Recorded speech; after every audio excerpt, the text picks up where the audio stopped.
Let me ask you something personal. Have you recently noticed that your urine looks foamy? Or maybe you've been waking up 2, 3, even 4 times a night just to use the bathroom. Or perhaps your doctor looked you in the eye at your last visit and said your creatinine is too high, your GFR is dropping, and your kidneys are struggling, and then handed you a sheet of paper with a list of foods to avoid and sent you on your way with very little guidance on what you actually can eat. If any of that sounds familiar, I need you to stay right here with me today, because what I'm about to share with you could literally change the trajectory of your kidney health, and it starts in a place most doctors never talk about: the snack aisle. Now, I know what you're thinking. Nuts? You're telling me nuts are going to help my kidneys? But here's the thing, and this is something I've seen play out in my clinic over and over again across 25 years of treating kidney patients. Most people with CKD, especially at stage 3 and stage 4, are eating some of the worst possible snacks for their kidneys without even knowing it. And some of those snacks are nuts. Nuts that look healthy. Nuts that are labeled heart healthy. But for a kidney patient over 60, they can be quietly devastating. And on the flip side, there are 4 specific nuts, just 4, that when eaten correctly, in the right portion, at the right time, can actually support your kidneys, help lower elevated creatinine levels, protect your GFR from further decline, and help your body clear out the toxins that your kidneys are struggling to filter on their own. I'm Dr. David Miller. I'm a board-certified nephrologist and registered dietitian with over 25 years of clinical experience treating patients just like you, men and women over 60 dealing with CKD stage 3 and 4, diabetes-related kidney damage, high blood pressure, protein in their urine, and the very real fear of ending up on dialysis. And today, I'm going to give you something most kidney channels don't: the full truth, the science, and the practical guidance you can actually use starting today. We're going to cover the top 4 best kidney-friendly nuts, how they work, how much to eat, when to eat them, how to prepare them correctly, and how much they cost. And then I'm going to show you 3 nuts that are commonly recommended as healthy that you need to stop eating immediately if you have kidney disease. Stay until the end, because the most important warning comes last. Nut number 1. Macadamia nuts. All right, let's start with the nut that surprised even me when I first started looking at the research: macadamia nuts. Now, I know what you're thinking. Aren't those the expensive ones? Yes, they are. And I'm going to tell you why. For a person with CKD, they are worth every single penny. Here is what makes macadamia nuts unique from a kidney standpoint. Of all the commonly available nuts, macadamia nuts have the lowest phosphorus content per serving. And if you have been told your phosphorus is elevated, or if you're at stage 3 or stage 4 CKD, you already know how critical this is. When your kidneys are damaged, they can no longer efficiently filter phosphorus out of the blood. It builds up, and elevated phosphorus doesn't just stay in the blood, it starts pulling calcium out of your bones and depositing it in your blood vessels. It accelerates the stiffening of arteries. It raises your blood pressure. It damages your heart. According to the National Kidney Foundation, high phosphorus is one of the leading complications in kidney disease patients that goes unaddressed for far too long. Now let's put this into real numbers so you can see exactly what I mean. 1 ounce of macadamia nuts, that's about 10 to 12 nuts, contains only 53 milligrams of phosphorus.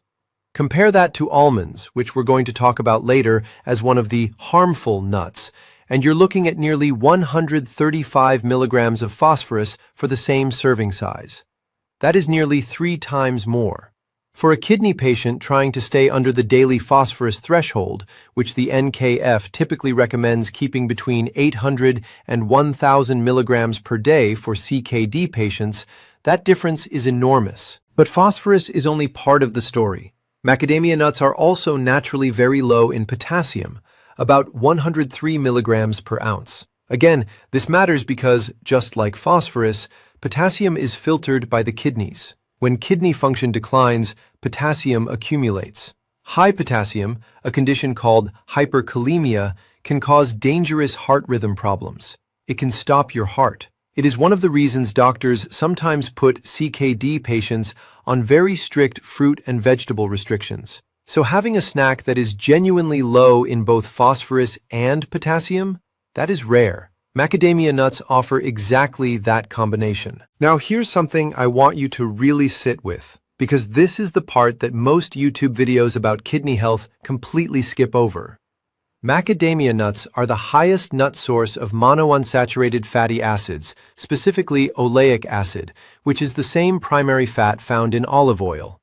Research published in journals reviewed by the American Journal of Clinical Nutrition has consistently shown that diets high in oleic acid reduce systemic inflammation. And inflammation is at the very heart of kidney disease progression. When inflammatory markers like C-reactive protein are elevated, they directly accelerate the decline of kidney function. The anti-inflammatory effect of regular macadamia nut consumption is not a small thing. For my patients in stage 3 CKD, reducing inflammation is as important as managing blood pressure. Let me tell you about a patient of mine. I'll call her Margaret. She came to me at 68 years old, stage 3 BCKD. Her GFR was hovering around 32. Creatinine was at 1.9. She was snacking on trail mix every day, the kind with cashews, almonds, and sunflower seeds, thinking she was making a healthy choice. When I showed her the phosphorus count in that trail mix, she was shocked. We replaced her afternoon snack with 10 macadamia nuts and a small apple. 6 months later, her creatinine had not risen. Her GFR had stabilized at 34. I'm not saying macadamia nuts alone did that, but removing high phosphorus snacks and replacing them with macadamia nuts was part of a real, measurable shift. Now let's talk practical. How do you buy macadamia nuts without overspending? I recommend buying them raw and unsalted in bulk. You can find them at Costco, Trader Joe's, or online through Amazon. A 2-pound bag typically runs between $18 and $22, which breaks down to about 90 cents per serving. That is a reasonable investment for what you're getting nutritionally. Store them in an airtight glass jar in the refrigerator, because the high fat content means they can go rancid faster than other nuts. The correct portion for a CKD patient is 1 ounce per day, roughly 10 to 12 nuts. Do not exceed this portion. More is not better here. Eating 2 or 3 ounces because they taste good will push your fat and calorie intake higher than necessary. 1 ounce, once a day, ideally as an afternoon snack between meals. One preparation tip that most people don't know.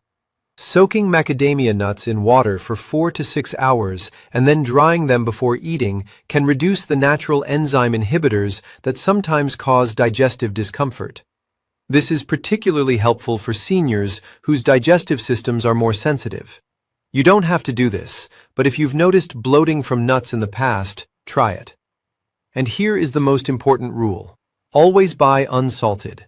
I cannot stress this enough. Many commercial macadamia nut products are roasted with salt, and some flavored varieties have up to 200 milligrams of sodium per serving. For someone managing CKD, high blood pressure, or diabetes, all conditions where sodium restriction is critical, salted nuts will undo everything you're trying to accomplish. Unsalted, raw, or dry roasted only. Nut number 2, pecans. Our second kidney-friendly nut is the pecan, and I want to spend a significant amount of time here because the pecan is genuinely one of the most underrated nutritional tools for kidney patients over 60, and almost nobody is talking about it in the context of kidney disease. Let me start with the numbers. 1 ounce of raw pecans, about 19 halves, contains approximately 81 milligrams of phosphorus and 116 milligrams of potassium. Both of those numbers are in the acceptable range for CKD patients. But what makes pecans truly special is not their mineral profile, it's their antioxidant content.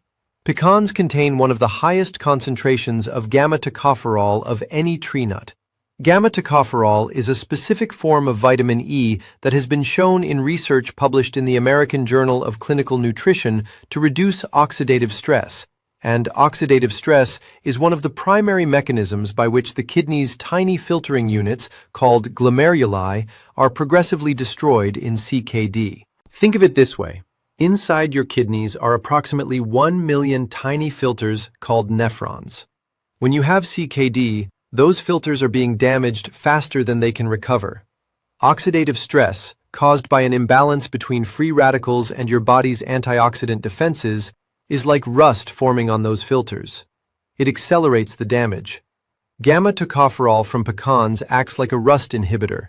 It doesn't reverse the damage that's already done, but research suggests it can slow the rate at which new damage occurs. For someone at stage 3 CKD, trying to preserve every bit of remaining kidney function, that matters enormously. Now here is the insight I want to share that goes beyond what most kidney content covers. Pecans contain ellagic acid, a polyphenol compound that, when metabolized by gut bacteria, produces something called urolithin A. Research from the Salk Institute and published in Nature Medicine has shown that urolithin A promotes mitophagy, the clearance of damaged mitochondria from cells. In kidney cells specifically, mitochondrial dysfunction is now recognized as a central driver of CKD progression. Supporting mitochondrial health through dietary polyphenols, like those found in pecans, is an emerging area of nephrology research that most clinicians haven't started discussing with patients yet. You are hearing about it here first. Let me tell you about another patient. I'll call him James. He's a 72-year-old retired postal worker from Georgia, stage 3 ACKD, also managing type 2 diabetes with an A1C of 7.4. He came to me frustrated because his nephrologist had told him to avoid nuts entirely due to potassium concerns. When I reviewed his full dietary history, I realized he had been eating pistachios and cashews, high potassium nuts, but had never been told which nuts were actually safe. I introduced pecans at 1 ounce per day as his primary nut source. Over 4 months, his potassium levels actually stabilized, and his inflammatory marker CRP dropped from 4.2 to 2.8 milligrams per liter. His GFR held steady at 48. Small changes, real results. One important thing about pecans for diabetic kidney patients specifically. Pecans have a very low glycemic index. They do not cause blood sugar spikes. In fact, research published in the Journal of the American College of Nutrition showed that adding pecans to a meal reduced post-meal blood glucose responses in people with type 2 diabetes. For someone managing both diabetes and CKD, which is an extremely common combination, affecting roughly 40% of all CKD patients in America, this is a meaningful benefit. Controlling blood sugar is directly linked to protecting GFR from further decline. How to buy. Choose raw, unsalted pecan halves. Avoid candied pecans or any pecan products with added sugar, honey, or cinnamon glaze. Those are blood sugar disasters for diabetic patients. You can find raw, unsalted pecans at most grocery stores, Whole Foods, or in bulk at Sam's Club. Expect to pay between $8 and $12 per pound. Store them in the freezer if you're buying in bulk. Pecans have a high fat content and will stay fresh for up to a year in the freezer. Portion: 1 ounce per day, which is about 19 pecan halves. You can add them to oatmeal, eat them as a standalone snack, or chop them finely and use them as a topping on low-potassium yogurt. One preparation note. Some of my patients find that lightly toasting pecans in a dry skillet for 3 to 4 minutes on medium heat brings out a richer flavor without adding any sodium or unhealthy fat. Just watch them carefully. They can burn quickly. Nut number 3. Chestnuts. Now we come to the nut that generates the most questions when I recommend it to patients, because it's not something most Americans think of as a daily snack. But for kidney patients over 60, chestnuts are something I genuinely believe deserve far more attention than they get.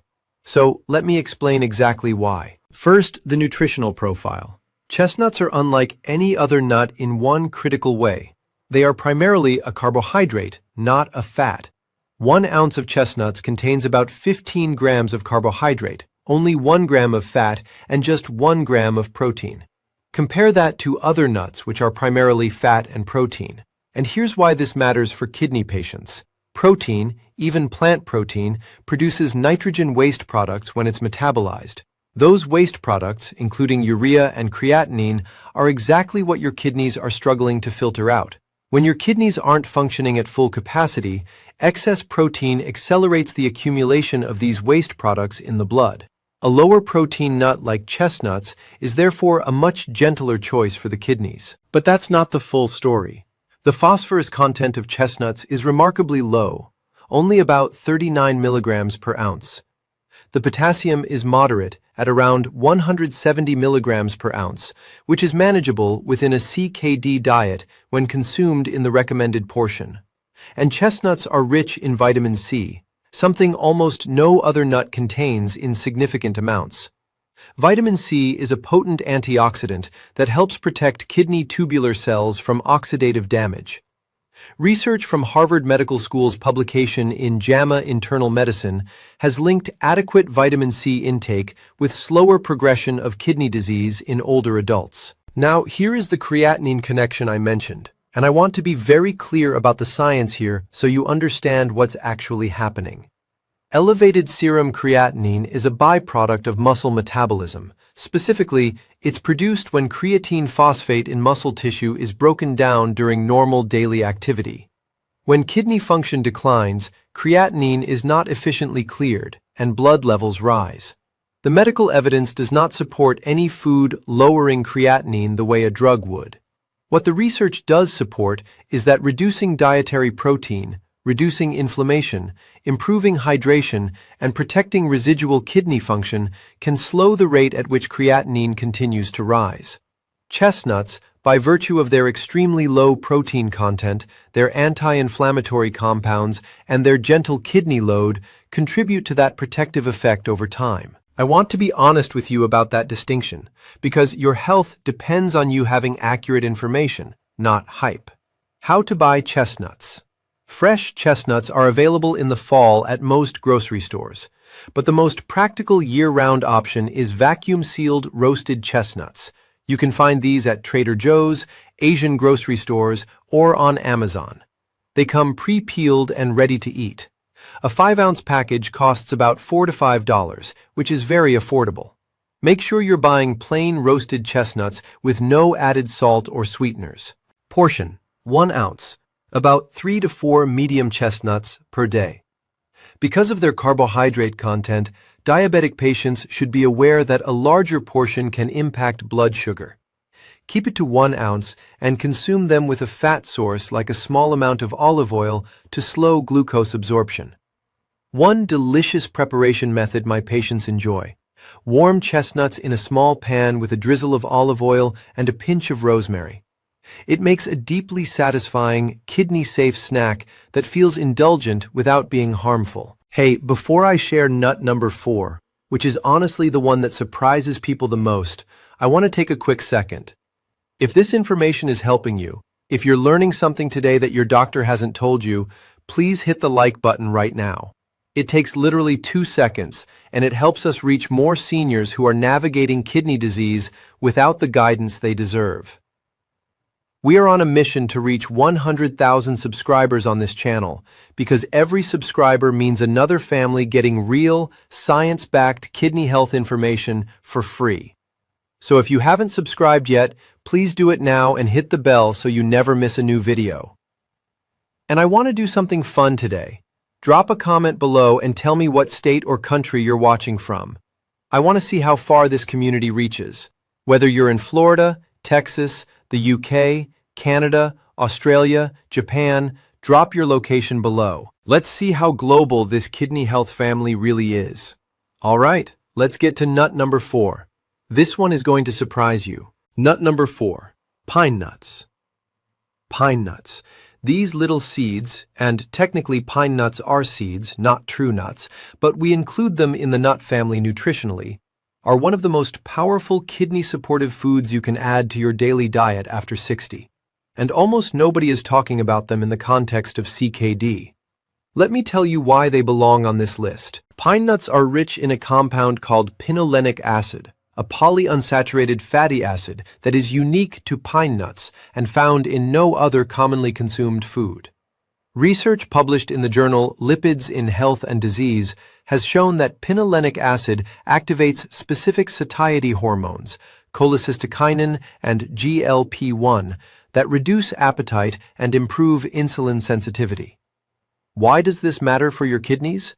Because one of the most damaging things for kidney function in seniors with diabetes or prediabetes is chronically elevated insulin and blood glucose. Every time blood sugar spikes significantly, it puts microscopic stress on the delicate blood vessels inside the kidney's filtering units. Over time, that stress, called glomerular hyperfiltration, burns out those filters.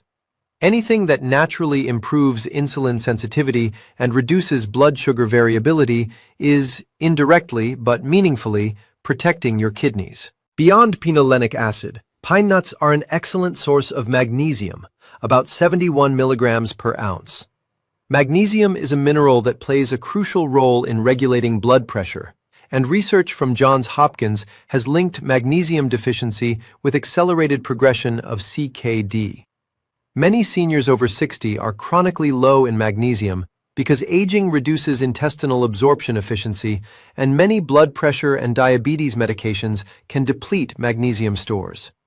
Pine nuts offer a naturally food-based way to support magnesium levels without supplementation, which can sometimes be complicated in CKD patients. The phosphorus content of pine nuts is moderate, about 163 milligrams per ounce, which is higher than macadamia nuts or chestnuts, but with an important distinction I want you to understand. Phosphorus in plant foods exists primarily as phytate-bound phosphorus. Research from the National Kidney Foundation has clarified that phytate-bound phosphorus in plant foods is absorbed at only 40 to 60% efficiency, compared to phosphorus in animal products and processed foods, which is absorbed at 80 to 100% efficiency. So the actual phosphorus load your kidneys see from pine nuts is significantly lower than the label suggests. This is a critical nuance that most patients, and frankly many dietitians, don't fully appreciate. The potassium content of pine nuts is about 169 milligrams per ounce. Moderate and manageable for most CKD stage 3 patients who are not already hyperkalemic. If your potassium is already elevated and your doctor has placed you on a strict potassium restriction, discuss pine nut consumption with your care team before adding them. How to buy. Pine nuts are expensive. Expect to pay between $10 and $16 for a 4-ounce bag at most grocery stores. Costco and Trader Joe's often have better pricing. Like macadamia nuts, pine nuts have a high fat content and can go rancid quickly. Store them in the freezer in an airtight container and they'll keep for several months. Always buy raw and unsalted. Portion: 1 tablespoon per day, about 10 grams. Pine nuts are calorically dense, and because they're expensive, a small portion goes a long way. Sprinkle them over a salad with kidney-safe vegetables, blend them into a low-sodium pesto with fresh basil and olive oil, or simply eat them as a standalone snack. 1 tablespoon added to a green salad transforms both the flavor and the nutritional profile of the meal in a way that is entirely kidney-friendly. Now I need to shift gears completely, because this next section may be the most important thing you hear in this entire video. We've talked about the nuts that can help your kidneys. Now I have to be very direct with you about the 3 nuts that, despite being labeled as health foods, can cause real harm to kidneys that are already struggling. And at least one of these nuts is something that most kidney patients are eating regularly right now, believing it's helping them. Number 1. Almonds. I want you to really hear me on this one. Almonds are marketed everywhere as a superfood, heart-healthy, protein-packed, brain-boosting, and for healthy people with normal kidney function, that reputation is largely deserved. But for someone with stage 3 or stage 4 CKD, almonds are one of the worst snack choices you can make, and I see kidney patients eating them every single day. Here's the problem. 1 ounce of almonds contains approximately 137 milligrams of phosphorus, nearly 3 times the phosphorus in macadamia nuts. But it gets worse.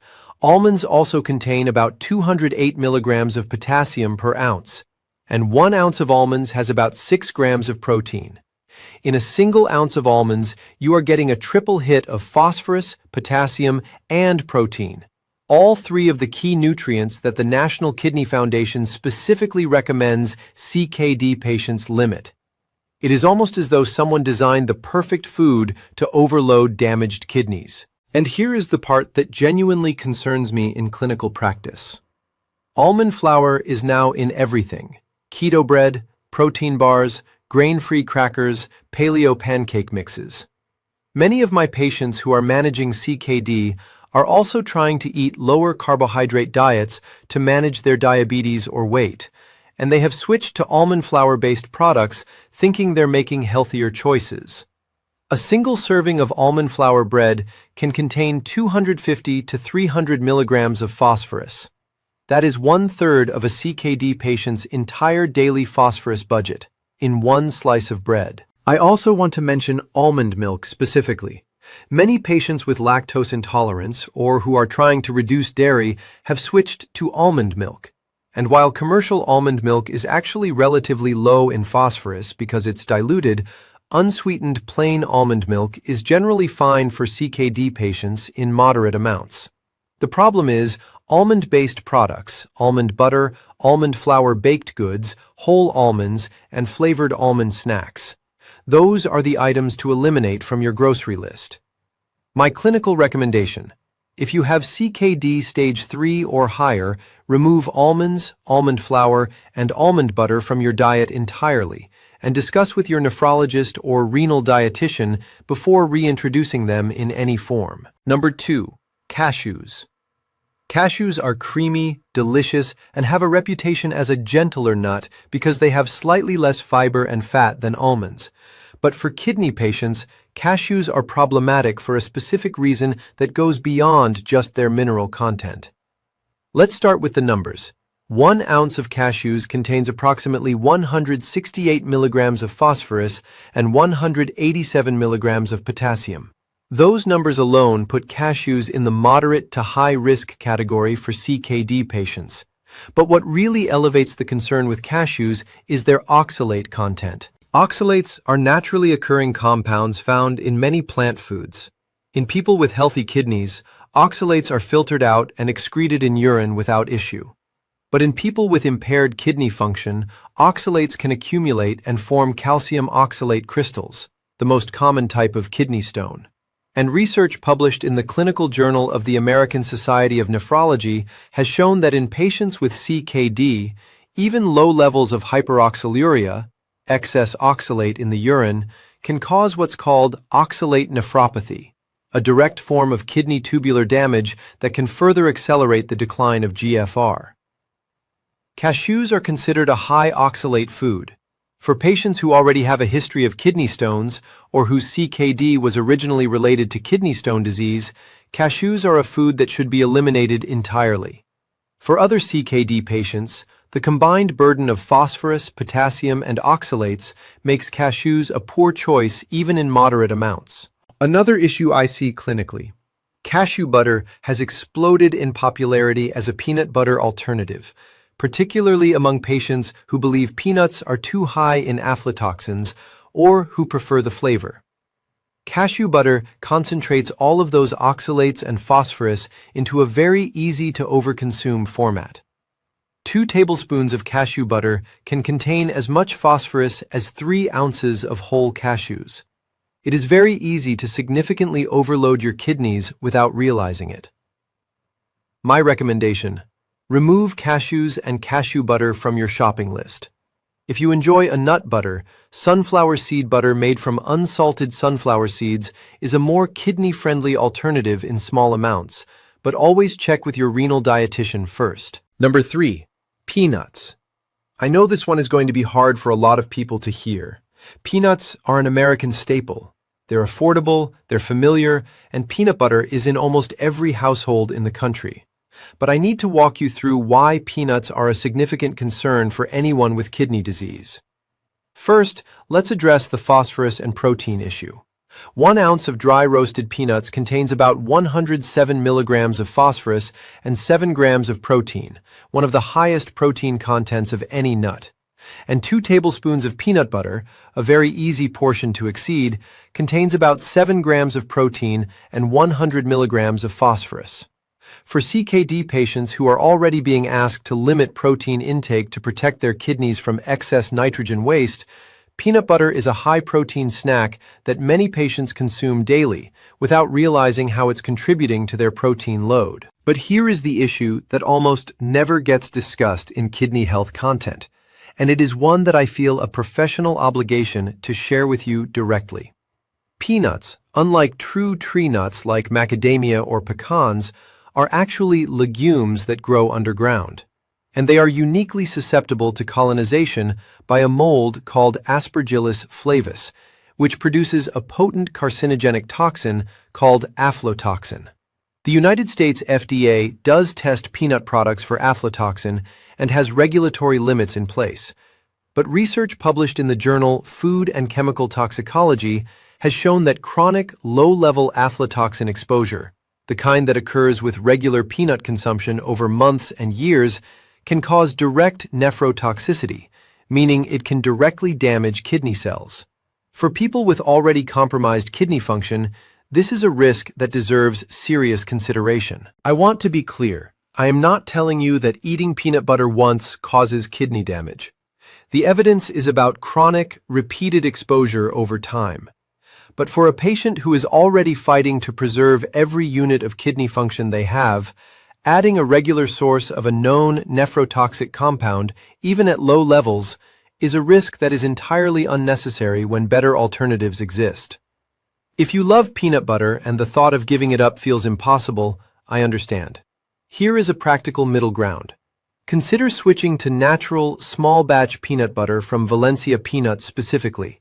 Valencia peanuts are grown above ground in dry climates and have significantly lower aflatoxin contamination than conventional peanut varieties. Use it very sparingly, no more than 1 tablespoon, and treat it as an occasional food rather than a daily staple. Final takeaway. I want to close today's video with something I say to every patient who walks into my office feeling overwhelmed by a CKD diagnosis. I want you to know that your kidneys are not broken. They are damaged. And there is an enormous difference between those two things. A broken machine cannot be helped. Damaged tissue, with the right support, the right nutrition, the right daily habits, can often be stabilized. Sometimes it can partially recover. And at the very minimum, it can be protected from declining faster than it has to. The food choices you make every single day are not small things. They are messages you are sending to your kidneys about whether you are fighting for them or against them. Every time you choose a macadamia nut over an almond, every time you choose a pecan over a cashew, every time you make a conscious, informed decision about what goes into your body, you are fighting for your kidney function. You are fighting for your independence. You are fighting to stay off dialysis. Let me give you a simple, practical action plan to take away from today. Starting tomorrow morning, sit down with a notepad and write these 4 things: macadamia nuts, pecans, chestnuts, pine nuts. Go through your pantry and identify any almonds, almond flour products, cashews, cashew butter, or regular peanut butter you have, and decide whether you're ready to remove them or, at minimum, dramatically reduce them. Replace your current daily snack, whatever it is, with 1 ounce of macadamia nuts. That one change alone, if your current snack is high phosphorus, could make a measurable difference in your phosphorus load over the next 90 days. Share today's video with someone you love who is managing kidney disease, diabetes, or high blood pressure. Not because I want views, but because the information I shared today about the 3 harmful nuts alone could prevent real damage in someone who doesn't know they're eating the wrong things. That person might be your spouse, your sibling, your friend from church. Please share it. And if you haven't subscribed to this channel yet, I genuinely need you to do that now. We are building something here, a community of educated, empowered kidney health patients and caregivers who refuse to accept that CKD is simply a one-way road to dialysis. Every new subscriber helps this channel grow, helps us reach more seniors, and helps us produce more of this kind of content for free. Drop a comment below and tell me, which of these 4 kidney-friendly nuts are you going to try first? Or tell me which of the 3 harmful nuts surprised you the most? I read every single comment personally, and I respond as often as I can. Your questions shape what I cover in future videos. I'm Dr. David Miller. Thank you for trusting me with your health today. Take care of your kidneys, because your kidneys are taking care of you.